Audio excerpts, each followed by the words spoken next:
श्रीराम समर्थ सार्थ श्री दासबोध दशक दुसरा समास 7वा उरलेली सत्वगुणे. स्वतःचे विस्मरण होणे हीच साधना बरोबर चालल्याची खूण आहे. भगवंताचे स्मरण अधिकाधिक स्थिर होऊन त्याच्या प्रेमाचा उत्कर्ष होऊ लागला की वैराग्याला जोर चढतो, भोगांचा वीट येतो आणि दृश्यातून मन निवृत्त होते. याचे वर्णन ऐकावे. ज्याला भगवंताच्या सगुण चरित्राची फार गोडी असते त्या प्रेमामध्ये कधीही बिघाड उत्पन्न होत नाही आणि भगवंताचे प्रेम आरंभापासून शेवटापर्यंत जास्त वाढतच जाते, तो सत्वगुण होय. जो मुखाने भगवंताचे नाम गातो, हाताने टाळ्या वाजवतो, नाचत नाचत भगवंताची ब्रीदे म्हणतो आणि भक्तांची पायधूळ घेऊन आपल्या कपाळी लावतो, तो सत्वगुण होय. ज्याच्या देहाचा अभिमान क्षीण होऊ लागतो, दृश्याबद्दलचे वैराग्य जोराने वाढू लागते, मायेचा पसारा भ्रमात्मक आहे असे कळू लागते, तो सत्वगुण होय. संसारामध्ये गुंतून राहण्यात काही अर्थ नाही, त्यातून मोकळे होण्याचा काहीतरी उपाय करायला पाहिजे असा आत्मानात्म विवेक ज्याच्या अंतर्यामी उत्पन्न होतो, तो सत्वगुण होय. संसाराच्या कटकटींनी ज्याचे मन त्रासते आणि त्यामुळे काहीतरी उपासना करावी असा परमार्थ विचार मनात उत्पन्न होतो, तो सत्वगुण होय. ब्रह्मचारी असो किंवा गृहस्थ असो, ज्या आश्रमात तो असतो त्यात अति आदराने नित्यनियमांचे पालन करतो, परंतु सदैव त्याचे मन भगवंताच्या प्रेमामध्ये गुंतलेले राहते, तो सत्वगुण होय.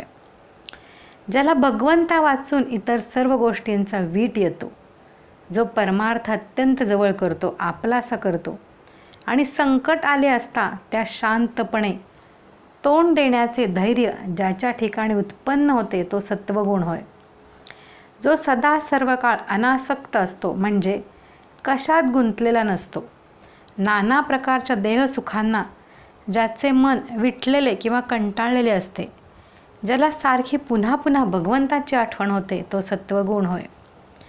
कोणत्याही दृश्य वस्तूवर ज्याचे मन अडकत नाही, मनामध्ये भगवंताचे स्मरण सतत चाललेले असते, अशी ज्याची पक्की निश्चल निष्ठा असते, तो सत्वगुण होय.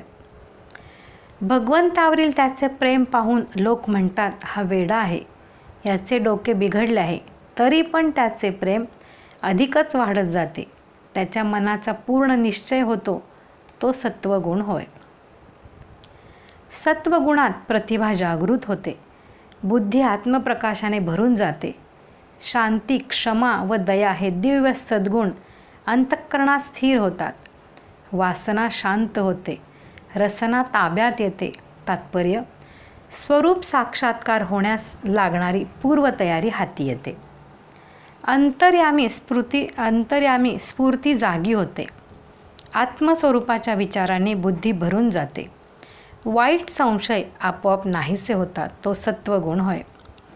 या शरीराचा उत्तम उपयोग करावा अशी ओढ अंतःकरणात उत्पन्न होते. सत्वगुणाचे कार्य हे असे आहे: ज्याच्या वागण्यामध्ये शांती, क्षमा आणि दया दिसू लागतात, भगवंताच्या भक्तीचा निश्चय ज्याच्या मनात उत्पन्न होतो, त्याच्या अंतर्यामी सत्वगुण उदय पावला असे समजावे. अतिथी किंवा अभ्यासगत घरी आले असता काहीतरी खाऊ घातल्याशिवाय त्यांना तो जाऊ देत नाही, त्यांना यथाशक्ती दान देतो, तो सत्वगुण होय. बैरागी, गोसावी किंवा कोणी दुःखी दरिद्री माणूस आश्रयासाठी आला तर गृहस्थाश्रमाचे कर्तव्य म्हणून जो त्यांना आश्रय देतो, तो सत्वगुण होय. आपल्या घरात पोटभर खायला नसून सुद्धा जो कोणी येईल त्याला काही खायला दिल्या वाचून जाऊ देत नाही, आपल्या शक्तीप्रमाणे जो नेहमी देत राहतो, तो सत्वगुण होय. ज्याने आपली जीभ जिंकली आहे, ज्याची वासना तृप्त झाली आहे, ज्याला कामना इच्छा उरली नाही, तो सत्वगुण होय. जे व्हायचे ते होतच जाते, या नियमानुसार प्रपंचामध्ये मोठे संकट आले असता ज्याचे मन डळमळत नाही, जो शांत चित्त राहतो, तो सत्वगुण होय. एका भगवंतासाठी तर सर्व सुखे जो सोडून देतो, इतकेच नव्हे तर देहाचे प्रेमसुद्धा जो सोडतो, तो सत्वगुण होय. बाहेरच्या वस्तूंकडे वासना खेचित असता ज्याचे मन डगमगत नाही किंवा ज्याचे मनोधैर्य चळत नाही तो सत्वगुण होय. शरीर दारिद्र्याने पिडले आहे, तहान भुकेने व्याकुळ झाले आहे, अशा अवस्थेत सुद्धा भगवंताच्या भक्तीचा ज्याचा निश्चय भक्कम राहतो तो सत्वगुण होय. साधना घडून शुद्ध आत्मज्ञान होणे हीच तर सत्वगुणाची खरी करामत आहे. असा ज्ञानी पुरुष पूर्ण वासनारहित, अभिमानरहित असतो. तो अत्यंत दयाळू असतो. सगळ्यांशी नम्र होऊन सदा परोपकारात असतो.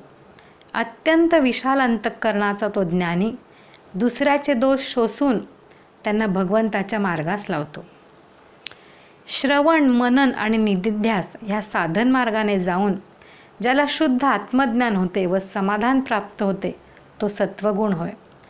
ज्याला अहंकार नाही, ज्याच्यापाशी निर्वासनता प्रकटपणे दिसते, ज्याच्यापाशी अज्ञानी जीवाबद्दल दया असते तो सत्वगुण होय.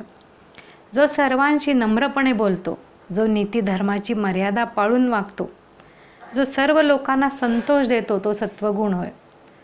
जो सर्व लोकांशी अत्यंत सरळपणाने व मोकळेपणाने वागतो, त्यामुळे कोठे कोणाशी विरोध उत्पन्न व्हाव्यास जगात जागाच उरत नाही. दुसऱ्यावर उपकार करण्यात जो आपले आयुष्य खर्ची घालतो तो सत्वगुण होय. स्वतःचे काम करण्यापेक्षा दुसऱ्याचे काम करण्याची ओढ ज्याला लागते, मरून कीर्ती उरवावी अशी ज्याची वागणूक असते तो सत्वगुण होय. दुसऱ्याचे गुणदोष ज्याच्या नजरेस पडतात, पण समुद्राप्रमाणे जो ते आपल्या अंतःकरणात साठवतो, ते जगात प्रकट करीत नाही, तो सत्वगुण होय. कोणी टाकून बोलला तर ते जो सहन करतो, त्याला तसेच उलट उत्तर देत नाही, राग आला तर आवरतो, तो सत्वगुण होय.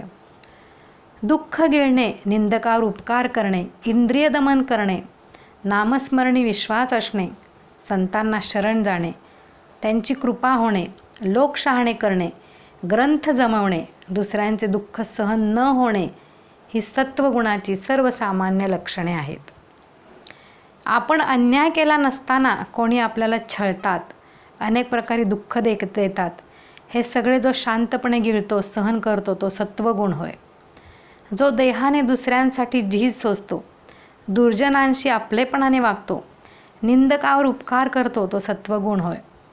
मन ऐकत नाही, नको त्या गोष्टींच्या मागे धावते, ते विवेकाने जो आवरतो, इंद्रिय ताब्यात ठेवून वागतो तो सत्वगुण होय. सत्कर्मे करावी, दुष्कर्मे सोडून द्यावी, भक्तीच्या मार्गाने जावे तो सत्वगुण होय. ज्याला प्रातःस्नान आवडते, पुराण ऐकणे आवडते, ज्याला मंत्र म्हणून केलेली देवाची पूजा आवडते तो सत्वगुण होय. ज्याला पर्व काळाबद्दल मोठा आदर असतो, वसंत पूजेची फार आवड असते आणि देवाच्या जन्मोत्सवाबद्दल अति प्रेम असते तो सत्वगुण होय. कोणी बेवारस परदेशी माणूस मेला तर जो त्याचा अग्निसंस्कार करतो किंवा त्या संस्काराला हजर राहतो तो सत्वगुण होय.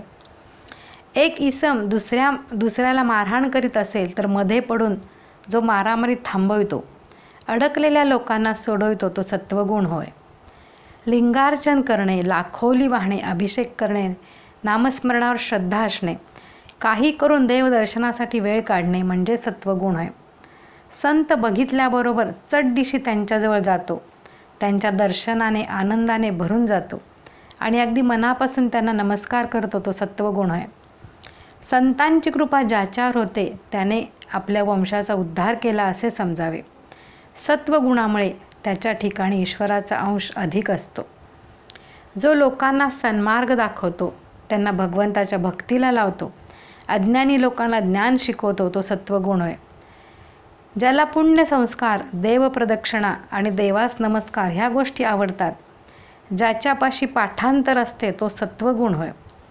ज्याला भक्तीची फार उत्कट इच्छा असते, जो ग्रंथ संग्रह करतो, जो अनेक प्रकारच्या धातुमूर्तींची पूजा आवडीने करतो तो सत्वगुण होय.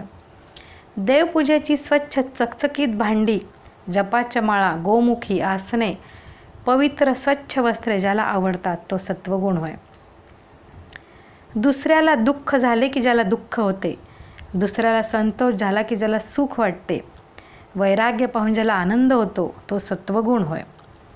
जो दुसऱ्यांचे भूषण ते आपले भूषण, व दूषण ते आपले दूषण मानतो. दुसऱ्यांच्या दुःखाने जो स्वतः कष्टी होतो तो सत्वगुण होय. आता फक्त 3 ओव्यात संबंध समासाचा सारांश सांगतात. विस्ताराने सांगितलेले सत्वगुणांचे लक्षण आता पुरे. थोडक्यात सांगतो की देवाची आणि धर्माची ज्याला मनापासून आवड आहे, ज्याचे चित्त देवात आणि धर्मात रमते आणि इच्छा न ठेवता जो भगवंताची भक्ती करतो तो सत्वगुण होय. सात्विक माणसाच्या अंगी आढळणारा हा सत्वगुण संसार सागरातून तारणारा आहे. त्याने ज्ञान मार्गातील आत्मानात्मविवेक उत्पन्न होतो. सत्वगुणाने भगवंताची भक्ती घडते. सत्वगुणाने ज्ञानाची प्राप्ती होते. मनुष्य आत्मज्ञानी होतो. सत्वगुणानेच सायुज्य मुक्ती मिळते. अशी सत्वगुणाची अवस्था थोडक्यात माझ्या बुद्धीप्रमाणे मी सांगितली. श्रोत्यांनी सावध व्हावे व पुढील समासाकडे लक्ष द्यावे.